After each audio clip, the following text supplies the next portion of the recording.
पै क्रमयोगी या किरीटी, चक्रवर्तीचे या मुकुटी, मी चिद्रत्न ते साठो वाटी, होय तो माझा।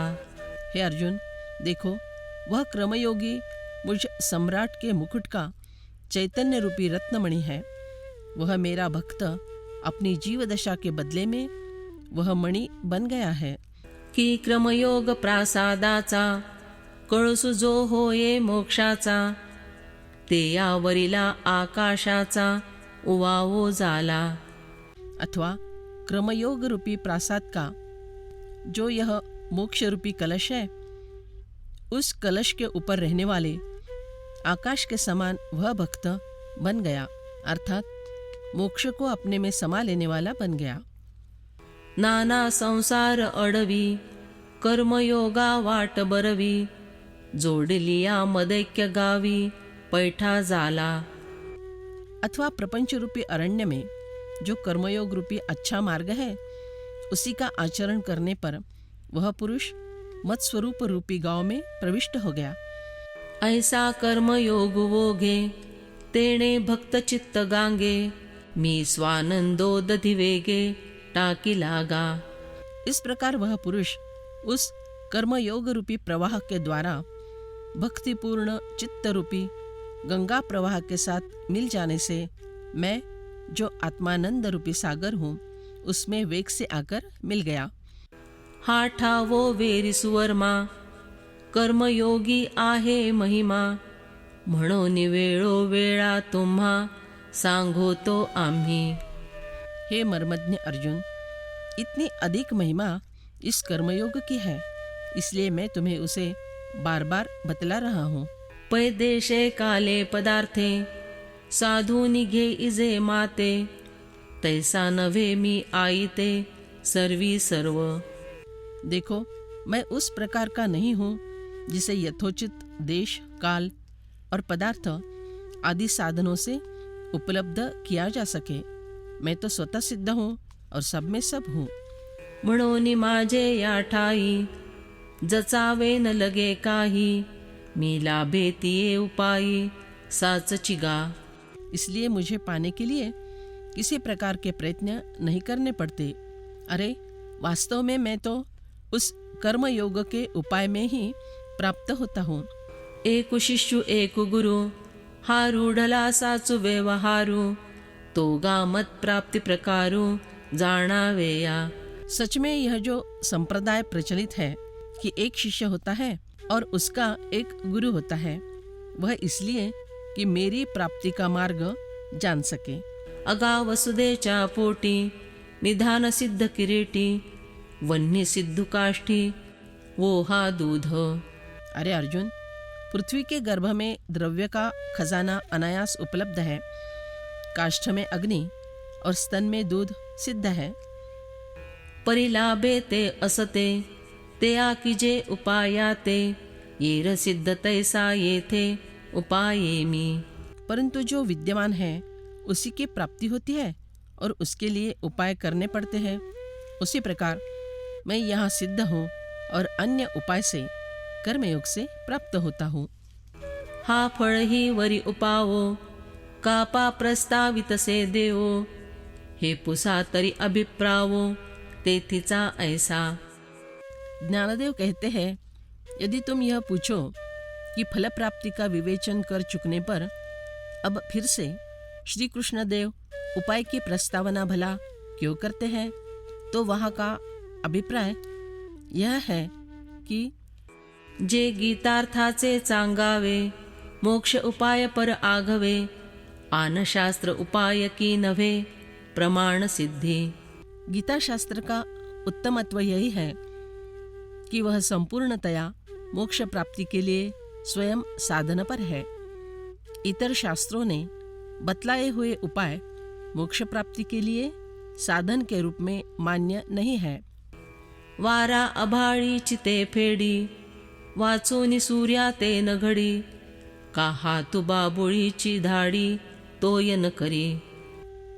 सूर्य प्रकाश के आड़े आने वाले उन बादलों को हवा उड़ा सकती है, परंतु इसके सिवा और कुछ अर्थात सूर्य का निर्माण नहीं कर सकती अथवा हाथ पानी में की सेवार हटाकर एक ओर कर दे सकता है, परंतु पानी उत्पन्न नहीं कर सकता। तैसा आत्मदर्शनी आढळू, असे अविद्येचा जो मळू, तो शास्त्र नासी येरू निर्मळू, प्रकाशे स्वये। उसी प्रकार आत्म साक्षात्कार में बाधा उत्पन्न करने वाला जो अविद्या रूपी मल होता है, उसे शास्त्र नष्ट करते हैं। आत्मा तो निर्मल और स्वयं प्रकाशित है। म्हणून आगवीची शास्त्रे, अविद्या विनाशीची पात्रे, वाचूनी न होती स्वतंत्रे, आत्मबोधी। इसलिए सभी शास्त्र अविद्या का नाश करने के लिए योग्य स्थल होते हैं, पर इसके अतिरिक्त आत्मज्ञान कराने में वे स्वतंत्र नहीं होते। ते या आत्मबोधा शास्त्रासी, जे साचपणाची ये पूसी, तै येई जे जे या ठायासी, ते हे गीता। उन शास्त्रों से जब आत्मबोध के संबंध में सत्यत्व की पूछताछ की जाती है, तब वे शास्त्र जिस स्थान की शरण में आते हैं, वह स्थान यह गीता है। गीता शास्त्र आत्मबोध करा देने में स्वतंत्र है। की भानुभूषिता प्राचिया, सतेजा दिशा आगविया, तैसी सेश्वरा गीता इया, सनाथे शास्त्रे। अथवा जिस समय सूर्य पूर्व दिशा को मंडित करता है, उस समय समस्त दिशाएं तेजोयुक्त हो जाती है। उसी प्रकार सभी शास्त्र इस ईश्वर मंडित गीता के कारण अधिकार युक्त हो जाते हैं। हे असो येणे शास्त्रेश्वरे, मागा उपावो बहुवे विस्तारे, सांगितला जैसा निकरे, घेवो ये आत्मा। यह अन्य शास्त्रों की बात रहने दो। इस गीता रूपी श्रेष्ठ शास्त्र ने जिस प्रकार ऐसा उपाय पहले विस्तार पूर्वक बतलाया है कि जिससे प्रबलता से आत्मा प्राप्त हो जाए। पै प्रथमा श्रवणासवे, अर्जुना हे विपाये फावे, हा भावो सकणवे, धरून श्रीहरी। फिर भी पहली बार सुनते ही शायद अर्जुन की समझ में यह बात ठीक से आएगी अथवा न भी आएगी, इसलिए भगवान श्री कृष्ण कृपालुता से मन में यह भाव रखकर तेच प्रमेय खोल, शिष्ये हो आवे या अढळ, सांगतसे मुकुल मुद्रा आता। वही सिद्धांत शिष्य के अंतःकरण में अटल रूप से प्रतिबिंबित हो जाए, इसलिए अब फिर से सारांश रूप में कह रहे हैं। आणि प्रसंगे गीता, हा ठावो हि वरी संपता, म्हणून दावी आदि अंता, एकार्थत्व। और आखिरकार गीता समाप्ति का यह स्थान है, इसलिए अवसर आने पर गीता के आरंभ से लेकर अंत तक जो एकवाक्यता है वह दिखला रहे हैं। जे ग्रंथाच्या मध्यभागी नानाधिकार प्रसंगी, ते निरूपण अनेगी सिद्धांती केले। यह एक वाक्यता दिखलाने का कारण यह है कि ग्रंथ के अंतर्गत विविध प्रकार के प्रसंग उपस्थित होने के कारण विविध प्रकार के अधिकारों का वह अनेक सिद्धांतों के रूप में विवेचन किया है। तरी ते तुले ही सिद्धांत, ये शास्त्री प्रसक्त, हे पूर्वापरजय नेणत, कोणी न मानी। तो उतने सारे सिद्धांत इस गीता शास्त्र पर अत्यंत आसक्त होते हैं। यदि कोई इस बात को पीछे और आगे के संदर्भों को बिना जाने तथा बिना समझे मान्य न करे, ते महासिद्धांचा आवाका, सिद्धांत कक्षा अनेका, भेदूनी आरंभे देखा, संपवितसे। तब ध्यान में रखो कि गीता के महासिद्धांतों की व्याप्ति इस प्रकार की है कि उसमें अनेक सिद्धांतों को उपसिद्धांतों को समाकर आरंभ किया है और उसकी परिपूर्णता की है। येथ अविद्या नाशस्थळ, तेणे मोक्षोपादन फळ, एया दोहो केवळ साधन ज्ञान। अविद्या का निराश करना यह इस गीता का विषय है। उसके द्वारा मोक्षावस्था तक पहुँचना यह फल है। इन दोनों का साधन केवल ज्ञान है। हे एतुलेच नाना परी निरोपिले ग्रंथ विस्तारी ते आता दोहीची आखरी अनुवादावे। इस गीता ग्रंथ में यह इतना ही अनेक प्रकारों से तथा विस्तार से बतलाया है, वही अब 2 शब्दों में फिर से कहा जाए। म्हणोनी उपेय ही आहे ती जालिया उपाय स्थिती देव प्रवर्तले ते पुढती येणेची भावे। इसलिए जो साधन की सहायता से मिलने वाला है और वह साधन स्वरूप भी समझ में आ जाए, इसी उद्देश्य से देव आगे बतलाने के लिए प्रवृत्त हुए हैं। सर्वकर्माण्यपि सदा कुर्वाणो मद्व्यपाश्रयः मत्प्रसादादवाप्नोति शाश्वतं पदमव्ययम्। मेरा आश्रय लेने वाला भक्त सदा सब कर्म करता हुआ भी मेरी कृपा से शाश्वत अविनाशी पद को प्राप्त हो जाता है। मग म्हणेगा सुभटा तो कर्मयोगिया निष्ठा मी होऊनी होये पैठा माझ्या रूपी। देव कहते हैं, हे अर्जुन, फिर वह कर्मयोगी साधक निष्ठा से कर्म मार्ग से मत स्वरूप होकर मेरे रूप में प्रविष्ट हो जाता है। स्वकर्माची आला खोली मज पूजा करूनी भली तेणे प्रसादे आकळी ज्ञाननिष्ठेते। लक्ष्य संख्या से अर्थात अविरत किए हुए कर्तव्य कर्मों को मुझे अर्पण करके मेरी उत्तम पूजा करता है।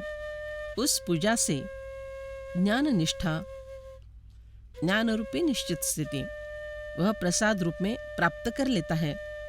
ते निष्ठा जेथ हात वसे तेथ भक्ति माझी उल्हासे तिया मजसी समरसे सुखिया होए। वह निष्ठा जब हस्तगत हो जाती है तब मेरी भक्ति प्रकट होती है। उस भक्ति से वह मेरे साथ ऐक्य पा लेने से सुखी होता है। आणि विश्व प्रकाशितेया आत्मेया मज आपुलेया अनुसरे जो धनंजया सर्वत्राहम। और मैं जो विश्व के रूप में प्रकाशित हूँ, सर्वत्र विद्यमान हूँ और सभी का आत्मा हूँ, ऐसे मेरा वह अनुकरण करता है। सांडूनी आपुला आडळू लवण आश्राये जलू काहिंडोनी राहे निश्चलू वायु व्योमी। अपने स्वत्व का प्रतिबंध तोड़कर नमक पानी में घुलकर उसका आश्रय ग्रहण करता है, अथवा वायु आकाश में संचार करके स्तब्ध होकर रहती है। तैसा बुद्धिवाचा काये जो माते आश्रव निठाये तो निषिद्धे ही विपाये कर्मे करू। उसी प्रकार जो बुद्धि, वाणी तथा शरीर से मेरा ही आश्रय ग्रहण करती है, उसने यदि गलती से निषिद्ध कर्म कर दिए, परिगंगेच्या संबंधी गावरसा महानदी ऐक्यतेवी माझ्या बोधी शुभाशुभासी।